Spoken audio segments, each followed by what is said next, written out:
Muito bom dia a todos. Hoje, sexta-feira, dia 23 de julho do ano da graça de 2021, vamos dar continuidade às leituras do livro de Cândido de Figueiredo, Os Meus Serões. Trata-se de uma autobiografia de uma obra póstuma que foi publicada em 1928 pela Livraria Clássica Editora.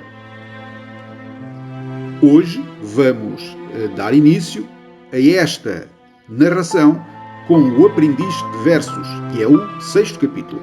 Então, vamos começar. Estava dado o primeiro passo no caminho da publicidade literária. Continuei a colaborar em prosa no almanaque, mas a poesia tentava-me de preferência à prosa.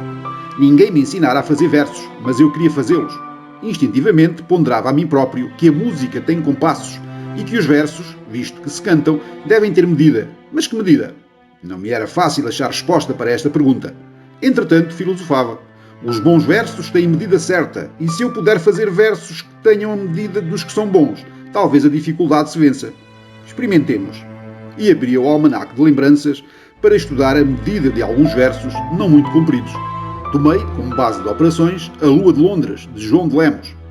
Contadas gramaticalmente, as sílabas de cada verso até à última sílaba tónica, achava 8, como em É noite, o astro saudoso, e achava 7, como em Nessa terra tão banhada, por teu límpido clarão, e achava 9, como em Traz brilho e eu terei vida.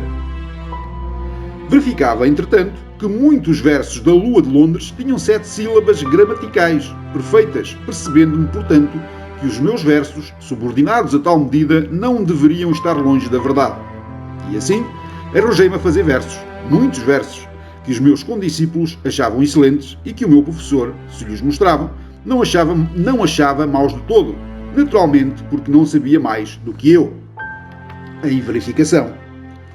O Anselmo de Andrade, de quem há pouco falei, achava, sem me desanimar, que eu devia estudar os bons modelos, e teve a gentileza de me brindar com as poesias de Soares de Passos e uma coleção do Regente que João de Deus redigira e em que o poeta deixara numerosos versos, ainda não publicados em volume. Mas quem deveras me abriu os olhos foi o Tomás Ribeiro. Dizia-se que ele trabalhava então num poema, o Dom Jaime, e, como residia na sua parada de Gonta, a poucos quilómetros da minha aldeia, tive a aso de lhe ser apresentado com a denúncia de que eu perpetrava versos. Recebeu-me excelentemente, uma e mais vezes. Quis ouvir as minhas inspirações. Não me mandou tratar de outro ofício, mas convenceu-me de que eu não sabia metrificar. E deu-me um tratado de versificação, por Castilho, que eu tratei de estudar como nunca estudara as minhas lições. Algumas semanas depois, ninguém me levaria as lampas em medir uma redondilha, um alexandrino, um verso de arte maior. O certo é que aos 15 anos, sendo aluno do Liceu de Viseu, versejava à farta no Viriato, então único jornal daquela cidade, distrito, recebendo os emboras dos redatores e de outras pessoas conspícuas. E não se suponha que as expressões conspícuas em matéria de letras naquela cidadezinha da Beira são invenção minha. Em Viseu, que se ufana de ter sido o berço do grande historiador João de Barros, o Tito Livio português, em Viseu, e seus aros, mais ou menos floresceram, sempre conspícuos cultores de letras, em prosa ou verso.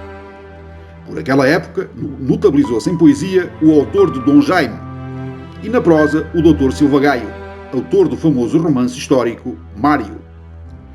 Embora em esfera menos elevada, contavam-se alguns jornalistas vigorosos e respeitados, o Dr. Manuel José de Almeida, o Dr. Paulo Emílio, o Dr. Melo Borges, o João da Silva Mendes.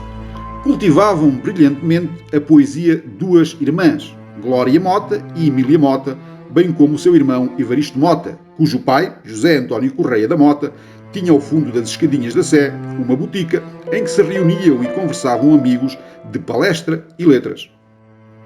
José Henriques da Cruz Lima publicava muitos versos na Grinalda, importante revista portuense, dirigida por Nogueira Lima. Augusto Forte Gato, o autor do livro Auras e do poemeto Ave Mater, distribuía então o seu tempo entre o floreio das rimas e a ostentação da sua elegância, encadernada em vistosos fatos de quadradinhos de cores vivas. Luís de Campos Um capitão romântico, apaixonava-se por todas as formosuras e a todas dedicava os seus versos. Dele se representou no teatro de Dona Maria II a tragédia Dona Leonor de Bragança e uma comédia, Almas de Ouro. E dele ficou um poema inédito, a Granadina, de que eu, mais tarde, publiquei extratos na minha revista O Cenáculo. Bolhão Pato tinha por ele estima fraternal e, indo um dia de Lisboa visitá-lo a Viseu, deu-me ensejo de ver, pela primeira vez, o poeta da Paquita. Bolhão Pato, que ainda não tinha 40 anos, era um belo e robusto homem que não passou despercebido de olhares femininos na rua direita de Viseu e no passeio de Dom Fernando. Quando eu, há poucos anos, lhe o lembrava, cofiava a longa pera branca e confessava ter saudades de Viseu. Mas dizia eu que na capital da minha beira não escasseavam pessoas conspícuas em letras, quando, há 50 anos, Tomás Ribeiro me lançara na esteira dos versejadores. Eu não posso falar de Tomás Ribeiro sem me recordar da sua figura distinta e insinuante. Quando eu comecei a conhecê-lo, teria ele uns 30 anos e estava no apogeu do seu vigor intelectual e físico. Alto, esforçado, olhos grandes e meigos, cabeleira, bigode e pera, bem tratados, rosto brevemente moreno e bem delineado, voz bem timbrada e cativante, impunha-se à simpatia de quantos se lhe acercavam e era a tentação do mundo feminino. Quando ele entrava numa sala, só para ele se volviam olhos complacentes. E quando ele recitava, como ele sabia recitar, todos se sentiam encantados e mais de um coração se lhe suspendia nos lábios. Se recitava, por exemplo, a judia e chegava àquele ponto: filha, encosta-te ao meu seio, que não tem pátria Israel. Os olhos das senhoras e das meninas toldavam-se de lágrimas e ele era o senhor absoluto dos mais sensíveis corações. Afirma-se que, por causa dele, enlouquecera uma ilustre dama e fora recolhida num hospício. E de outra sei eu que poetava corretamente e que consumia a vida a lastimar em verso a ingratidão de poeta. E, todavia, em meio de tantos corações dedicados, Tomás Ribeiro não casou por amor, nem foi feliz com o seu primeiro lar. A senhora que os pais lhe indicaram e que ele aceitou para esposa, por conveniências familiares, não era formosa, denunciava debilidade mental e cheirava rapé. Quando ele voltou da Índia, onde foi secretário-geral e entrou na sua casa de Parada de Gonta, a mulher perguntou-lhe ingenuamente: "Ó Tomazinho, então tu não trazes companhia?" "Companhia?", disse ele.